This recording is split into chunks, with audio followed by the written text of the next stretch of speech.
Assalamualaikum warahmatullahi wabarakatuh. Kembali lagi dengan Ripa yang akan mereview buku part 3. Coba di part 2 kemarin saya membahas tentang apa? Membahas tentang pendidikan akademis atau pendidikan terapan. Betul. Nah, sekarang saya akan membahas antara ingin atau butuh. Coba, menurut kalian penting yang mana? Kalian masih bingung menjawabnya? Sini, simak penjelasannya ya. Karena kebutuhan yang harus diutamakan, setelah kebutuhan diutamakan, maka keinginan ini bisa dipenuhi. Ada kalanya kita bingung untuk membedakan antara keinginan dan kebutuhan. Kita juga selalu menganggap keinginan adalah sebuah kebutuhan yang harus kita penuhi. Tetapi dalam keinginan ini, tidak semua harus terpenuhi. Kita bisa memilih satu persatu jika kebutuhan yang kita utamakan, kebutuhan yang menjadi tujuan utama kita sudah terpenuhi. Contohnya, seorang mahasiswa juga menyadari bahwasanya jika ia mengutamakan kebutuhan terlebih dahulu, maka ia akan menghasilkan uang terlebih dahulu. Baru ia akan meniti karirnya di bidang musik. Nah, jika ia mengutamakan keinginan, maka ia tidak akan mampu karena menyadari menjadi seorang penyanyi yang sangat tenar itu tidak mudah, butuhnya audisi, kompetisi, dan menyita waktu yang sangat banyak. Bisa kita ambil kesimpulan dari cerita tersebut, yakni menunda keinginan banyak dilakukan oleh orang-orang yang sukses. Mereka mengerti betul bagaimana membedakan antara kebutuhan dan keinginan.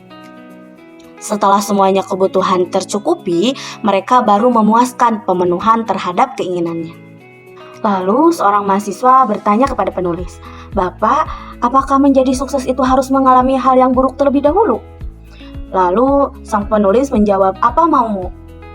Sang mahasiswa itu menjawab, "Mau saya adalah mendapatkan hal yang enak tanpa mengalami hal yang buruk." Baiklah, tergantung pemahamanmu tentang apakah itu hal yang kamu anggap itu baik atau kamu anggap hal itu buruk menimpamu. Itu tutur oleh sang penulis. Yang selanjutnya ada cerita yang tak kalah unik, yaitu pada zaman dahulu, pada masa peperangan antara kerajaan, hiduplah seorang petani miskin dengan anak satu-satunya laki-laki berusia 15 tahun. Mereka tinggal berdua di sebuah gubuk yang sangat kecil dan mempunyai satu kuda sebagai satu-satunya harta seorang petani tersebut. Suatu hari yang menjadi harta satu-satunya yaitu kudanya. Nah, kudanya itu lepas tidak kunjung kembali pulang.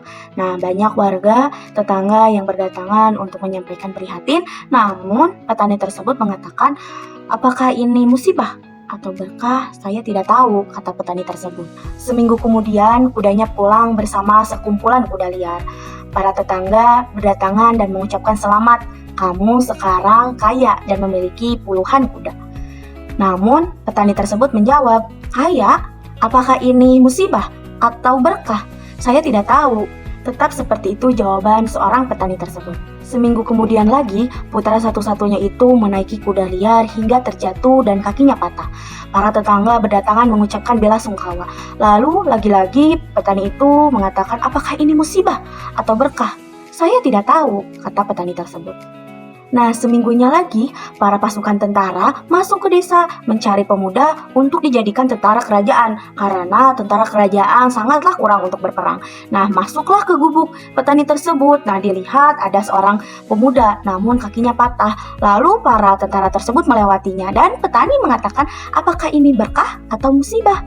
Saya tidak tahu." Seperti itu jawaban petani. Nah, seorang pemimpin mengatakan, kebanyakan orang percaya bahwa cara untuk berhasil adalah menghindari kegagalan. Tetapi kegagalan bukanlah kebalikan dari kesuksesan, namun kegagalan adalah sebagian dari kesuksesan. Yakni seperti Anda naik kelas. Apakah ini berkah atau musibah? Anda tidak dapat naik tingkat kalau Anda tidak melalui ujian.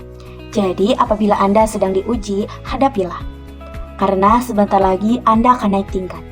Berat ringannya beban hidupmu akan diberikan sesuai kemampuanmu. Apabila Anda tidak mempunyai beban dalam hidup, berarti engkau tidak mempunyai kemampuan apa-apa. Itu saja mungkin review part 3 yang bisa saya sampaikan. Mohon maaf bila ada kesalahan. Assalamualaikum warahmatullahi wabarakatuh.